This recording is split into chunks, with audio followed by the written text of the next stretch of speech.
يا راجل شد حيلك يا حاج غريب، ده انت حتى جايب لك صربتين وبارك على ركبك وراي تقضي النهار كله على كده وراي.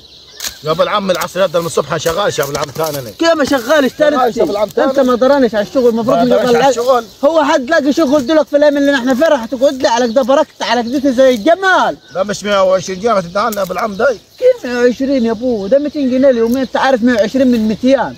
العصر يبدا من الصبح ولا فيش رحمه يدين عندك كتير. طب يعني لو خدنا من نص ساعه بعد العصر ما خربت الدنيا. مال علي نص ساعه اللي العصر يبدا من نص يمكن قاعد يخش على الساعه. يا ابوي حد لاقي شغل في الايام اللي احنا فيها دي؟ عنا ما اشتغل الناس فوقوا زين للناس يلا بينا. فوقوا زين لما شغالين نفس الراجل هذا حتى ما يجيب حتى فاز ما واخدين وراك تغير الخراب يا ابو العم دراني اطلع معك مال يا ابوي شغال جلر زيت ترى انا ادعك في الزراعي. كده هتيجي ولا اعزقهم وحدك انت؟ طب اجيب الفاس وجاي وراك يا ابو العم. روح يا ابو روح. طب تاني انا يبقى ما ربتنيش لو خدتك معي شغل. اقول لك راح اخذ له دش على السريع عشان في فرح مدعين فينا وانت فين وكون انت جهزت برضه. طب يعني يريح لي حتى شويه طيب يعني في طبيخ احمر الفرح دي. يعني يعرف وش فين انت؟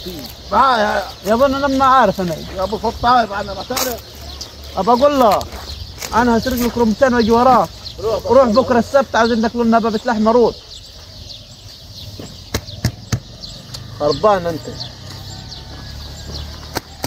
طب نركبوا لنا زنب في كرنب عامل زي الشجره اللاف. لما خواطر. مال مين ما يقوق لي؟ مال ما تقوق لي يا عايز فروجه. يعني انت قاعد صالب نفسك في الشمس من الصبح وشغال الزند على فروجه ده كله. عايز فروجه. ايوه كيف عاوز فروجه؟ طب اجيب لك منهم فروج. طب ده لسه شغالينها 200 جنيه نحن يا ولد. ده نحن الشمس طلعت ملاييننا من الصبح في الشام عشان 200 جنيه طالع ملاييننا فيهم يا اخي. عايز فروجه. طب ما الفروجه هتغور في الحمام هتاكلها دلك وشويه تغور في الحمام يا اخي. عايز فروجه يلا. عاوز فروجه يعني يجيب لك من قوم نجيب فروج يا اخي مع الطلاق ما عرفوا عملت ايامكم يا اخي. يا اخي زعك روح ما تجينيش تاني. عايز فروجه. عايز فروجه يا ولد روح روح. عايز فروجه. طب اقول لك والله كمان ما اخذك غير شايلك على كتفك غير ما فروج. تعال انا اجيب لك فروج. انا اجيب لك فروج. هي مكفه فروج ولا مكفه سكر ولا شاي. عايز فروجه. يا ولد اوعى تتحرك وتجي وراي. مالك رزقه بس يا قلبي الفروج مالك بيه؟ يا قلبي الفروج طقطوا لي وهتطلبوا لي مالك طب عاوز فروج ب 200 جنيه. ده قاعد في الشمس من الصبح ايش نطلب خذوا شويه الشمس هيكلف 500 جنيه عند الدكتور. ما تجيب لي فروج يا اخي. طب شاركني على فروج هذا ما يقول فروج.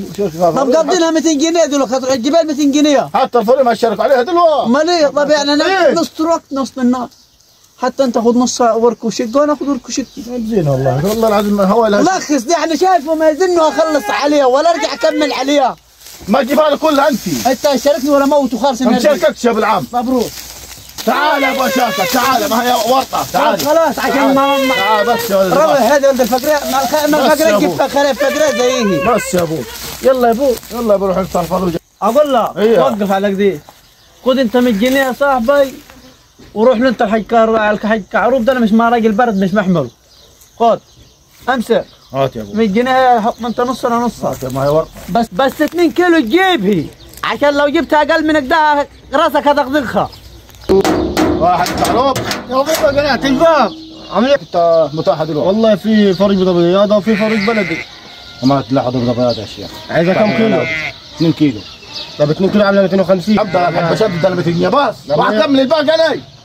والله يا صاحبي هي توب هاي دي 250. شوف هي ما خلعت دراعي بالراحه الفلوس هتطير. هاي فلوسها خذ 200 هاي. عدد لك شويه مصاريف فوقيهم هني. جابوا الكيس الثاني. يا ابو يروح صبرك فاضي. انت مديني 200 جنيه في غيري. انت اديتني 100,000. كيف 100,000 فعلا 100 جنيه وشويه مصاريف. هم دول عايز الزلازل جابوا كل مصاريف.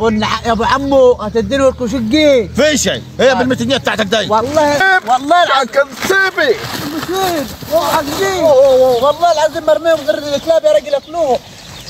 يقطع لك الفروج حتى واللي ياكلوا. انت اوعى تشاركني ثاني اوعى من غير ايمان النهارده ما خلي غير الكلاب تاكلهم. واقطعوا خذ يا راجل يا بارد ما عندك دم.